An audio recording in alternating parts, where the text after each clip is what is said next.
પાલીતાણા શહેરના ભીડભંજન મહાદેવ મંદિર વિસ્તારથી જતા રસ્તામાં કેડસમાં પાણી ભરાયા. પાલિકાની કામગીરીની પોલસતી થઈ. પાલીતાણા શહેરના ભીડભંજન વિસ્તાર નજીક વર્ષોથી પાણી ભરાય છે, ત્યારે પાલિકાની અણઆવડતના કારણે લોકોને હાલાકીનો સામનો કરવો પડી રહ્યો છે. ત્યારે ભીડભંજન મહાદેવ મંદિર વિસ્તાર પાસે કેડસમાં પાણી ભરાતા રસ્તો બંધ કરવામાં આવ્યો છે. વેપારીઓની દુકાનમાં પણ પાણી ઘૂસ્યાના સમાચાર મળી રહ્યા છે. ત્યારે ગ્રામ્ય વિસ્તાર સહિત પાલીતાણા શહેરમાં જળબંબાકારની સ્થિતિ જોવા મળી રહી છે. ત્યારે પાલીતાણા શહેરના ભીડભંજન મહાદેવ મંદિર વિસ્તાર નજીક પાણી ભરાતા વેપારીઓ અને રાહદારીઓને ભારે હાલાકી પડી હતી. વાહનો સહિત રસ્તા પર પાર્ક કરવા લોકો મજબૂર બન્યા હતા. ત્યારે પાલિકાની કામગીરી પર લોકોએ રોષ વ્યક્ત કર્યો હતો. પ્રોબ્લેમ છે અહીંયા જે કોઝવે છે ને લીંડિયાની અંદર બનાવેલો એ કાઢી નાખવાની જરૂર છે. કોઝવેને લીધે જ આ બધું પાણી ભરાય છે. આ ભીડભંજન મહાદેવનું મંદિર ડૂબી ગયું, આ લોકોના ઘરમાં પાણી ભરાઈ ગયું, તમે જોઈ શકો છો.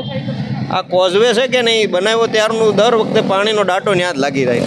આ કોઝવે તોડશો નહીં ત્યાં સુધી આ પાણીનો નિકાલ થશે નહીં. આજે પહેલો જ વરસાદ છે સિઝનનો અને આવી હાલત થઈ ગઈ છે, તો હજી તો આખું ચોમાસું બાકી. અને આ રસ્તા ઉપરના જેટલા જૈનોએ આ રોડ બનાવ્યો ને એ રોડમાં પાણી જવાના રસ્તા મૂકેલા હતા એના હોલવાળા આપણે એ બુરીને બધા ઓલા ઢાંકણા નાખી દીધા છે. એના હિસાબે આ પાણી જવાની બધેથી તમે જોશો તો ઠેઠ પરિમલ સોસાયટી આગળ પણ પાણી ભરાય છે ફૂલ. અને આ બારોબાર આગળ તે બધાના ઘરમાં પાણી ભરાઈ ગયા છે. એટલે મેઇન છે આ જે લીંડિયાની અંદરનો કોઝવે છે ને એને તરત કાઢવાની જરૂર છે, નકર આખું ચોમાસું આ પાલીતાણાની પ્રજા હેરાન થશે. કમલેશભાઈ ક્યાં રહેવાનું? નવાગઢમાં ભીડભંજનની સામે.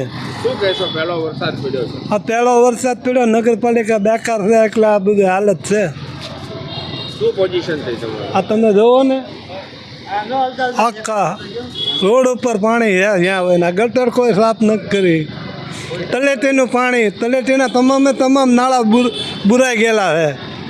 તલેટીમાં જ્યાં નાળા છે એની માત્ર ધર્મશાળા બની ગયેલી છે.